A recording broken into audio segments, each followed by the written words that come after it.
Em transmissão ao vivo, o senador Lazier Martins e o jornalista Alexandre Garcia realizaram uma exposição abordando a escalada de abusos perpetrados por ministros do STF, desde a proteção de Dilma Rousseff por ocasião do seu impeachment, com a colaboração de Renan Calheiros, ao inquérito Fake News, também conhecido como Inquérito do Fim do Mundo, protagonizado por Dias Toffoli e Alexandre de Moraes. Alexandre Garcia advertiu que a Constituição está sendo violada pelos próprios ministros do STF, o que traz graves consequências para o país. Se enfraquecermos a Constituição, é o direito do calibre mais grosso, a lei da selva. Estou muito preocupado. Começou no impeachment da Dilma Rousseff. A Constituição prevê que o presidente condenado ficará inelegível por 8 anos. E cortaram o inelegível por 8 anos. Fizeram um fatiamento. Foi a dupla Renan Calheiros e Ricardo Lewandowski, ministro do STF, fazendo uma emenda à Constituição ad hoc. Lazier, por sua vez, foi enfático ao abordar como ministros do STF cometem excessos reiteradamente. É totalmente vedado e impossível. Exatamente, os ministros do STF têm a função fundamental de serem defensores e guardiões da Constituição Federal, e foi atropelada pelo presidente do Supremo.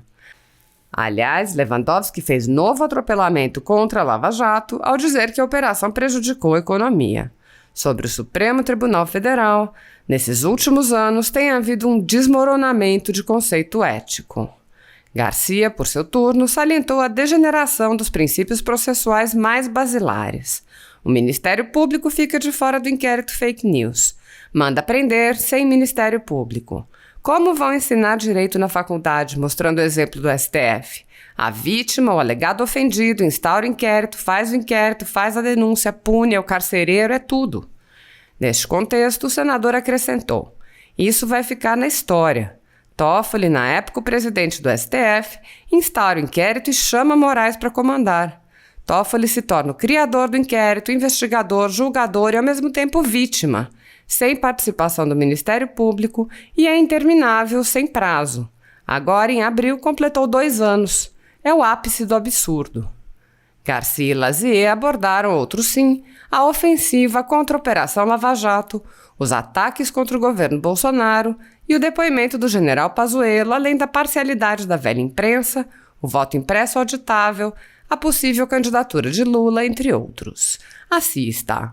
Mas, Alexandre, eu tenho uma afinidade com várias ideias suas, por seus comentários, seus escritos, que é com relação ao conceito do Supremo Tribunal Federal. Eu exerci a advocacia durante 23 anos e já tinha algumas restrições, mas tinha muito respeito. No tempo de Eloy José da Rocha, Paulo Brossard, José Nery da Silveira, magistrados gaúchos que honravam muito a magistratura do Brasil. Mas nesses últimos anos, uns 15, 20 anos, tem havido um desmoronamento de conceito ético, etc. E essa é uma das razões da minha PEC 35. E eu sei que você tem escrito, você tem desconformidades também. E gostaria, em que sentido e o que nós podemos fazer com a colaboração do jornalista? Bom, eu falo, e essa Constituição que eu uso muito, me foi dada pelo Arlindo Quinalha, que é PT, quando era presidente da Câmara. Eu tenho aqui a dedicatória dele. Então, não tem partidarismo, porque a Constituição tem que estar acima de tudo, né? Acima de tudo. Um país não é uma Constituição, nem é um mapa. Um país somos nós, mas a Constituição é que ordena o país. E nós temos liberdade garantida pela Constituição, direitos garantidos pela Constituição. Se enfraquecermos a Constituição, ora, aí lamentavelmente, vai ser o direito do calibre mais grosso. E aí a lei da selva. Não é assim. E eu estou muito preocupado que começou lá no impeachment de Dilma, no julgamento de Dilma. Né? Artigo 51, se não me engano, parágrafo único, né? Em que o presidente condenado ficará inelegível por 8 anos. E cortaram, ficará inelegível por 8 anos, mas está escrito na Constituição, gente. Fizeram fatiamento e com orientação de Ricardo Lewandowski, que é o lado de Renan Calheiros, na época presidente do Senado. Foi um absurdo aqui. Foi a dupla. Renan e Ricardo Lewandowski, né, fazendo uma emenda à Constituição ad hoc. Foi uma coisa assim. O que é totalmente vedado, é impossível, porque exatamente os ministros do Supremo têm como missão precípua, fundamental, serem os defensores, os guardiães da Constituição brasileira. Pois não é que o presidente do Supremo, na época, foi o primeiro a atropelar a Constituição?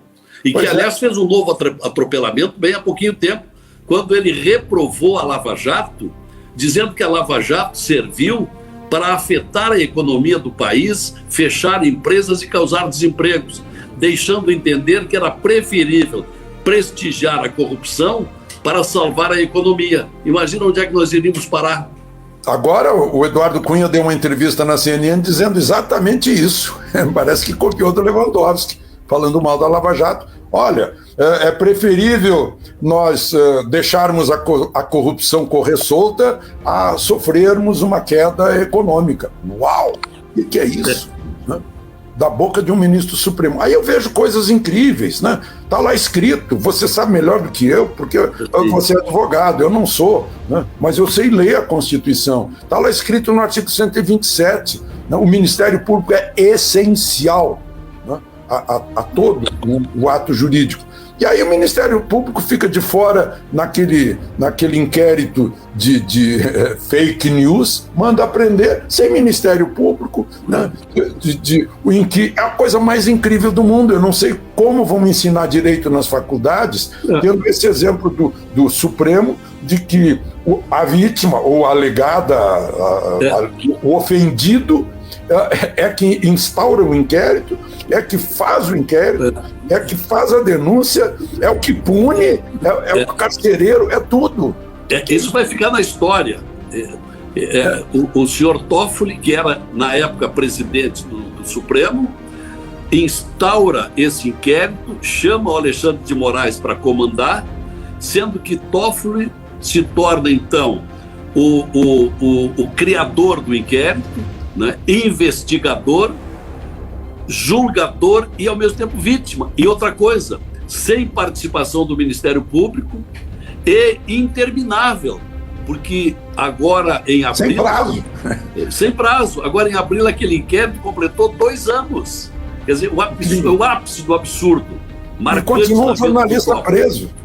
A despeito do artigo 220 da Constituição, de 2 ou 3 alíneas do artigo 5º da Constituição, continua um jornalista preso. Ou seja, eu costumo dizer, um país que tenha um deputado preso, ou seja, passaram tranquilamente por cima da inviolabilidade do mandato, inclusive com a espinha da Câmara se curvando diante disso, né? E tem um jornalista preso e um deputado preso, e não é a Venezuela. Sim. É o Brasil. O Eustáquio sofreu, inclusive, um acidente na cela, quase morreu. Foi. E de fato, esse deputado, Daniel, né? Daniel Silveira, é isso? Daniel Silveira, ele exorbitou das expressões, ele agrediu o Supremo, mas o Supremo não tinha prerrogativa para processá-lo e condená-lo, porque isso é atribuição da Câmara dos Deputados. Mas o próprio livro do Alexandre de Moraes, livro de direito constitucional, tem um exemplo dizendo que ainda que ofenda a mãe, que faça qualquer coisa, é inviolável. Exatamente. Eu discordo. Eu tenho um livro até muito alentado, que ele me deu de presente uma época, porque quando ele foi candidato passou pela sabatina, eu votei contra. Eu entendia que não tinha cabimento o sujeito num dia ser o ministro da Justiça e no outro dia ser ministro do Supremo, não é? Ele era secretário de Segurança lá em São Paulo, é isso? Sim, secretário de Segurança. Alexandre, tem mais gente perguntando aqui.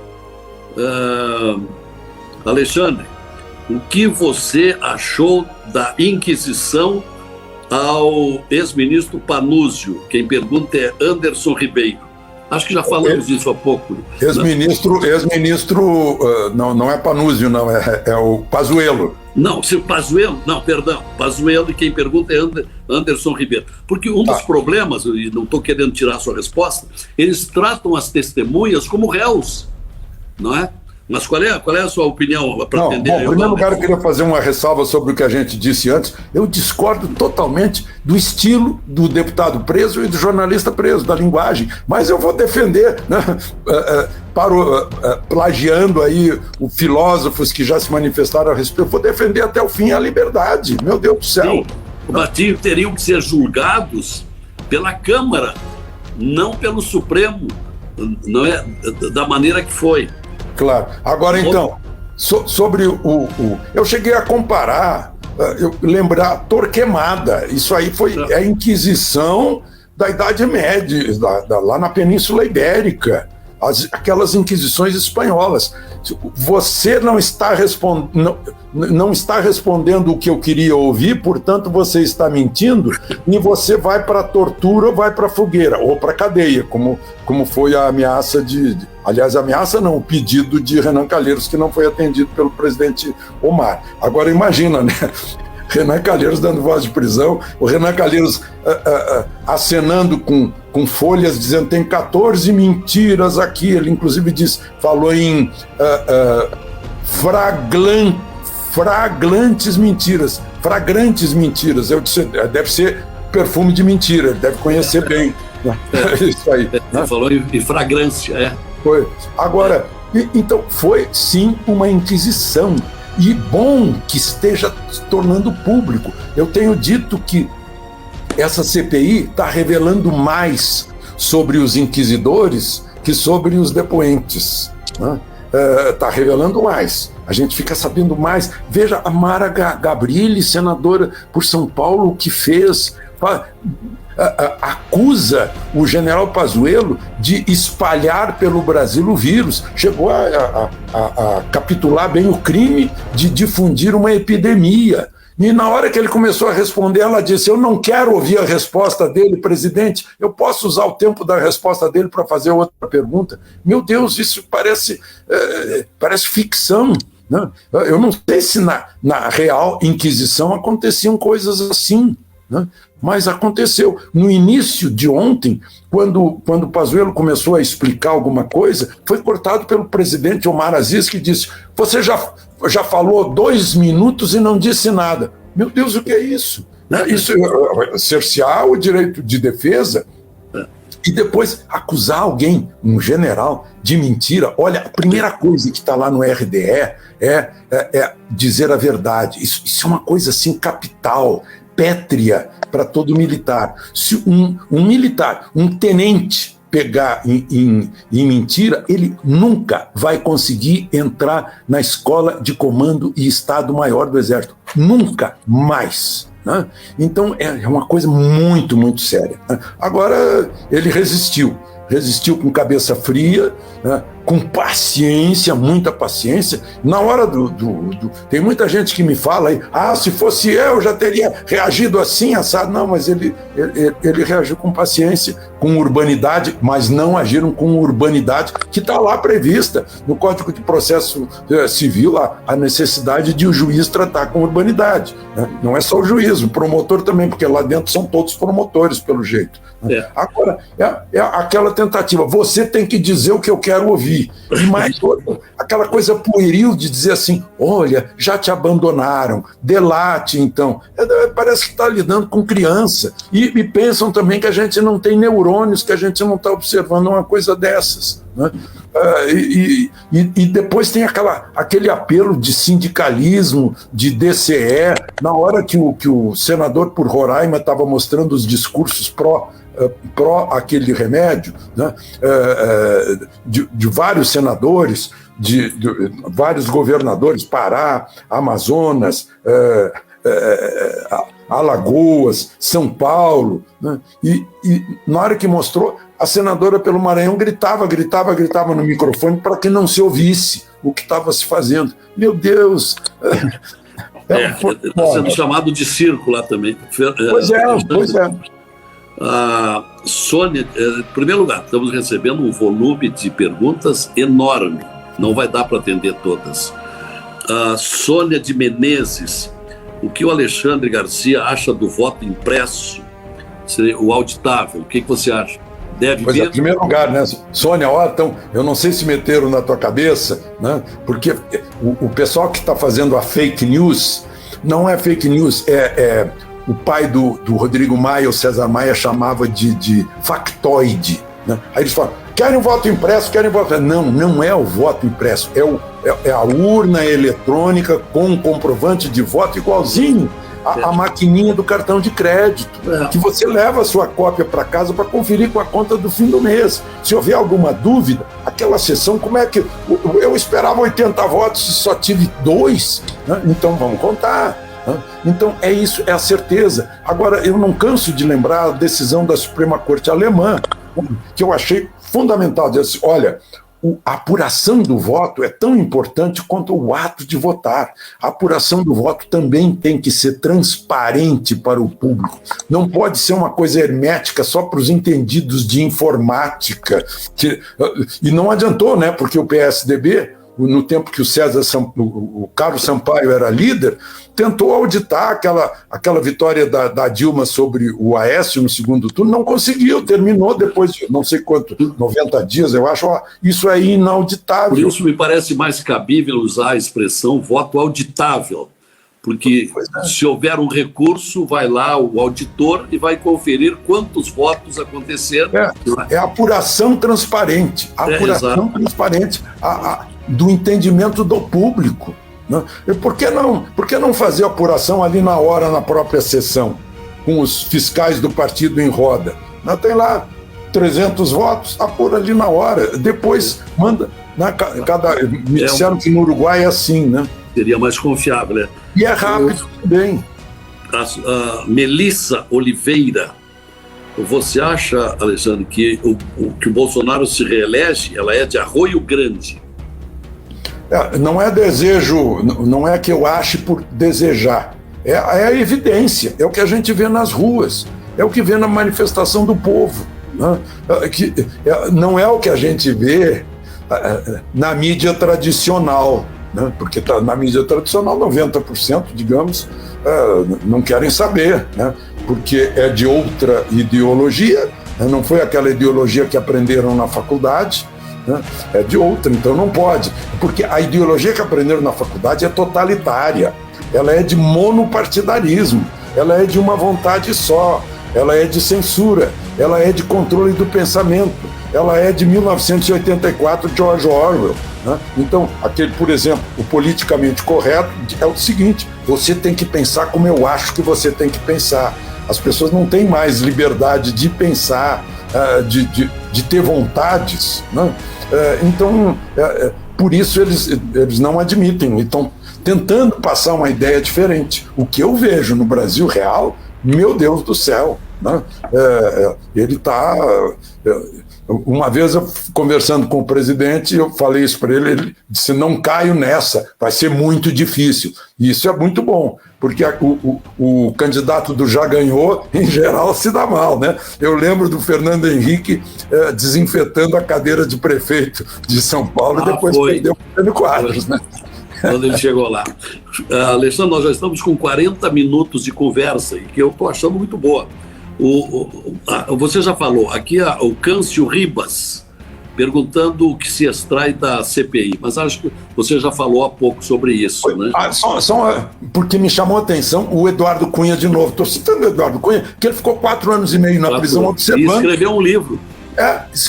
Observando a distância, isento, sem o contato. Então ele pode ter uma visão. E ele diz assim, não vão tirar nada para o Ministério Público. Ontem eu falei aliás, foi hoje de manhã, falei com um jurista de São Paulo, um jurista de 50 anos de vida de direito. Eu disse, você acha que saiu alguma coisa que possa ser enquadrada como mentira? Ele começou a rir. De que jeito? Né? O sujeito já vai lá com habeas corpus, que ele poderia calar se achasse que fosse se incriminar, né? O direito de ficar calado, de não fazer prova contra si mesmo. Nada disso vai ser considerado, toda a argumentação dele não vai ser considerado mentira, só o Renan Calheiros, que deve entender muito bem desse assunto, achou. Eles acham que é mentira aquilo que diverge do que eles gostariam que fosse. Então, eles classificam como mentira. Aliás, eu achei muito grave que saia nos meios de informação já chamando um general de mentiroso, ou uma pessoa qualquer. Chamar alguém de mentiroso é muito grave. Isso repercute mal. Não pode um senador da República, que tem obrigação no regimento interno, tem no regimento interno do Senado, o tratamento urbano, educado, mesmo nas mais profundas discordâncias. E não tem havido esse comportamento, é um comportamento censurável, de agressão moral, né, de injúria. Não é eu assim fico que se pensando, senador, né, o senhor está no Senado representando o Rio Grande do Sul. Então esse é um peso aqui nas suas costas. Claro. O senador que se comporta assim, ele está ligando a mínima para o seu estado, para o estado que ele representa. Meu Deus do céu, respeite o seu estado, que a sua é como respeitar a família. Eu me comporto bem na rua, porque se eu me comportar mal, e eu estou representando mal a minha família, a memória do meu pai, do meu avô, né, da minha mãe, né? Então, não pensam nisso. Essas questões de honra parece que passam batidos por eles. Eu como senador, que às vezes me belisco, mas como eu sou senador, eu recebi 2.145.000 votos. A minha responsabilidade é hercúlea, enorme. Mas eu Lazier, posso me exibir falando nisso? Posso me exibir? Sim. Ontem eu cheguei a 3 milhões aqui no Twitter. Ah, sim, mas você com... Não, eu não estou comparando. Eu não estou comparando voto com o Twitter, mas a responsabilidade da gente. Eu tenho quase 3 milhões aqui no meu canal do YouTube. É a tremenda responsabilidade. Né? E é por isso que eu convidei você para participar hoje dessa live. No teu caso. Pelo conceito que você tem nacionalmente. E eu tenho sempre em mente, desde que fui para lá, o parágrafo único do artigo 1º da Constituição. Todo poder emana do povo e em seu nome será exercido por representantes eleitos. Quer dizer, eu vou para lá não para exteriorizar apenas o meu conceito, o meu pensamento, mas ver se ele compatibiliza com aqueles que me mandaram para lá. Agora, Lazier, antes de a gente começar, tu me falaste que a gente ia fazer um apanhado também do lado social. Falaste disso, todo poder emana do povo. Eu acho que a rede social está permitindo que as pessoas cada vez mais se empoderem desse poder que emana de dentro de cada um, de cada cidadão que é pagador de impostos, de cada cidadão que nomeia o senador, nomeia o deputado, nomeia o presidente pelo voto. As pessoas estão caindo na realidade. Não é mais aquele cidadão indiferente, é um cidadão participante. Isso é uma maravilha, isso é um exercício da democracia. Quando vão para a rua, parece aquela ágora grega em que se reúne o povo para tomar decisões, como tomam decisões lá na Suíça, por exemplo. Eu acho que esse é o resultado mais positivo das crises que nós estamos vivendo e que fez o povo sofrer tanto nos últimos anos. Isto provocou a conscientização política dos brasileiros.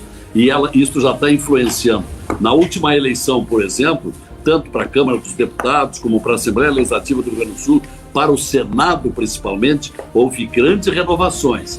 Pena que alguns não corresponderam, mas só no Senado, na eleição última de 2018, 43 cadeiras do Senado foram renovadas. E no município também, né? Eu vou deixar a palavra para você concluir o que bem lhe aprouver.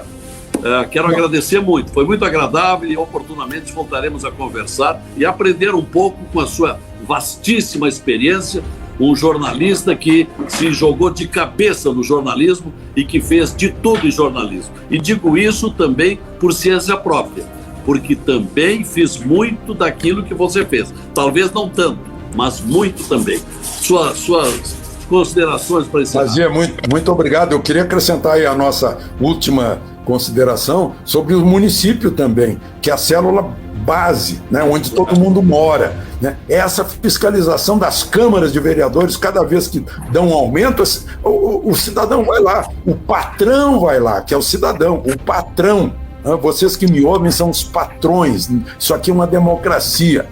Vocês são os mandantes. O lazer é um mandatário. Os 2.400.000 e tantos mil eleitores deles são os mandantes. E o Estado do Rio Grande do Sul é o mandante do senador Lazier Martins. É assim que funciona a democracia viva, vibrante. E eu gostaria muito, de dizer que eu queria também, no exercício do jornalismo, que o nosso partido político fosse esse que está ali atrás de mim, eu estou apontando lá, é o verde e amarelo, a bandeira, é o Brasil, ali é a representação, que a gente seja o porta-voz dos brasileiros, a serviço do país, a serviço da lei, a serviço da ordem, a serviço da justiça. Meu Deus do céu, eu vejo a gente elogiando bandido, defendendo bandido e calando quando um traficante mata uma pessoa inocente porque fez barulho, porque reclamou do barulho do traficante. A gente cala o que é isso, meu Deus do céu. Está havendo uma inversão de valores. Exato. E com isso nós, jornalistas, estamos perdendo o nosso patrimônio. O Alexandre Garcia, que atualmente tem um artigo semanal no Correio do Povo de Porto Alegre, e é comentarista da CNN. Eu quero fazer agora uma pergunta minha antes de encerrar. Qual é o confronto, qual é a comparação que você faz do jornalismo da Globo News, por exemplo, e da CNN? Como é que você interpreta? Olha, eu vou pedir para não responder por razões éticas. Então tá. Alexandre, muito obrigado. Saúde. Você está com muito boa saúde, né? Já fez a vacina? Estou esperando a vacina. Então tá, até uma próxima. Estou esperando a Janssen. Tá esperando ela. A Janssen vai chegar no mês que vem. Sim, porque essa é uma dose só, né? É uma dose só. Chega no mês que vem? Chega no mês que vem, compraram mais de 40 milhões de doses, uma coisa assim. Olha, eu sou capaz de esperar também, porque ontem fiz contar, porque você sabe, eu estive 2 semanas internado com a Covid. E o médico me diz, não, você pode esperar uns 50 dias para fazer a vacina, porque você está imune. E aí liguei para ele ontem, e ele me disse, olha, pode fazer agora, mas faça a Pfizer. Ora, a Pfizer no presente momento não tem em Porto Alegre, mas sou capaz de esperar essa sua, que é a Janssen, que é uma dose só. É da Johnson Johnson, né? Mas eu me considero protegido, eu não... me considero protegido, eu estou protegido. Eu já convivi com muita gente com Covid.